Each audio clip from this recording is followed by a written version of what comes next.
Hello दोस्तों, नमस्कार। तो हम लोग एक बार फिर से ग्रोक एआई 3 के माध्यम से एक बहुत ही चर्चित टॉपिक पर बात करने जा रहे हैं, जिसका नाम है आखिर अमित शाह को तड़ीपार क्यों कहा जाता है। आप लोग जानते हैं कि लगभग सभी विपक्ष वाले अमित शाह को ये तड़ीपार नाम का शब्द बोलकर उनको खूब चिढ़ाते हैं। तो आज हम लोग सब देखेंगे कि आखिर ये तड़ीपार शब्द का मतलब क्या होता है, उनको क्यों कहा जाता है। बहुत ही रोचक, बहुत ही बढ़िया कहानी है। इस कहानी को आप लोग ध्यान से सुनेंगे तो आपको बहुत सारा नॉलेज मिलेगा, बहुत मज़ा आएगा। देखें हम लोग इस हमारे इस सवाल का इन्होंने एक छोटा सा पहले इंट्रोडक्शन दिया। इंट्रोडक्शन के बाद एक एक चीज़ों को वो एक एक कहानी के रूप में आपको बहुत ही रोचक तरीके से बताएगा कैसे हुआ। देखें क्या लिखा है। लिखा है इसमें, तड़ीपार शब्द का उपयोग आमतौर पर उस व्यक्ति के लिए किया जाता है जिसे कानूनी आदेश के तहत किसी क्षेत्र में प्रवेश करने से प्रतिबंध किया गया हो। अमित शाह जो वर्तमान में भारत के गृह मंत्री हैं, इनके संदर्भ में यह शब्द 2010 के सोहराबुद्दीन शेख के बारे में अभी हम लोग नीचे बात करेंगे। एक व्यक्ति था जिसका फर्जी इनकाउंटर का मामला था। तो सोहराबुद्दीन शेख फर्जी मुठभेड़ के मामले से जुड़ा है। आइए हम इसे विस्तार से समझते हैं। बहुत बढ़िया, एक एक चीज़ों को हम लोग बहुत ही बढ़िया से देख रहे हैं, न्यूट्रल तरीके से एक एक चीज़ों को साक्ष्य के तरीके से रख रहा है। देखें हम लोग यहाँ बैकग्राउंड में यहाँ क्या दिया है, पृष्ठभूमि क्या है इसका, इसमें देखिए छोटा सा हेडिंग दिया है, सोहराबुद्दीन शेख मुठभेड़ मामला। तो ये मामला क्या है, ये कैसा इनकाउंटर था।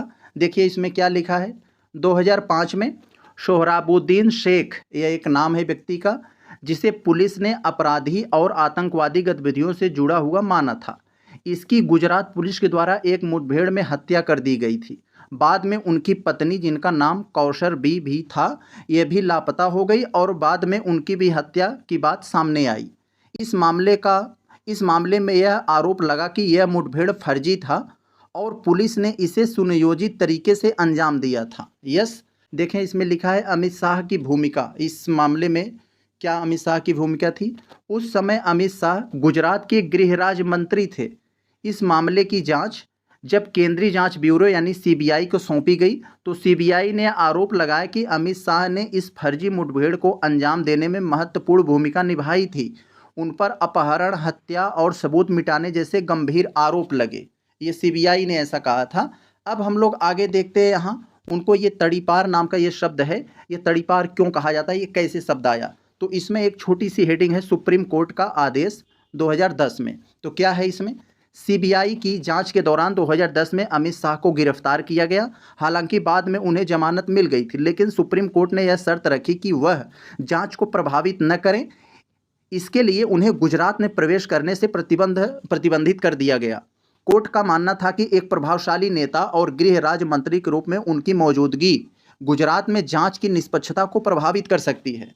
कानूनी भाषा में जब किसी व्यक्ति को किसी क्षेत्र से बाहर रहने का आदेश दिया जाता है तो उसे तड़ीपार कहा जाता है। यह शब्द मराठी और गुजराती भाषाओं से लिया गया है, जिसका अर्थ है कि निर्वासित या क्षेत्र से बाहर किया गया। इस आदेश के कारण अमित शाह को तड़ीपार कहा जाने लगा। बहुत बढ़िया, आगे देखते हैं आगे की घटना कैसे हुई। इसके बारे में इन्होंने आगे डिटेल से लिखा है। आगे की घटना 2010 में बरी होना, 2014 में बरी होना। कब बरी हुए? 2014 में, ध्यान दीजिएगा। तो यहाँ क्या लिखे हैं, 2014 में एक विशेष सीबीआई अदालत ने अमित शाह को इस मामले से बरी कर दिया, यह कहते हुए कि उनके खिलाफ पर्याप्त सबूत नहीं थे। इसके बाद यह प्रतिबंध हट गया और वह गुजरात में स्वतंत्र रूप से आ जा सकते थे। बहुत बढ़िया, आगे देखें यहाँ राजनीतिक विवाद क्या है इस मामले में। बरी होने के बावजूद विपक्षी दल, खासकर कांग्रेस और अन्य पार्टियां इस मामले को उठाकर अमित शाह पर निशाना साधती रही हैं। तड़ीपार शब्द का उपयोग अक्सर उनके राजनीतिक विरोधी उनके अतीत को लेकर तंज कसने के लिए करते हैं। उदाहरण के लिए शरद पवार और शंकर सिंह बघेला जैसे नेताओं ने सार्वजनिक मंचों पर इस शब्द का इस्तेमाल किया है। बहुत अच्छा, आगे देखते हैं। यहाँ हम लोग देखते हैं तड़ीपार का महत्व इसमें दिया है। क्या है भाई, तड़ीपार का भी महत्व है। क्या है इसमें, यह शब्द केवल कानूनी संदर्भ में नहीं बल्कि भारतीय राजनीति में भी एक तंज के रूप में प्रचलित है। इसे अमित शाह के आलोचक उनके खिलाफ एक हथियार के रूप में इस्तेमाल करते हैं, यह सुझाने के लिए कि वह कभी कानूनी विवादों में फंसे थे।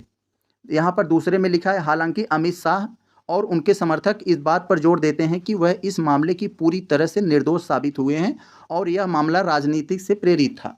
बहुत अच्छा, अब लास्ट में हम लोग जो ऊपर कही हुई सारी बातें हैं, यहाँ उसका निष्कर्ष यानी इसका रस यहीं पर छिपा हुआ है। ध्यान से देखिएगा यहाँ पर क्या कहा जा रहा है निष्कर्ष में यानी कंक्लूजन में।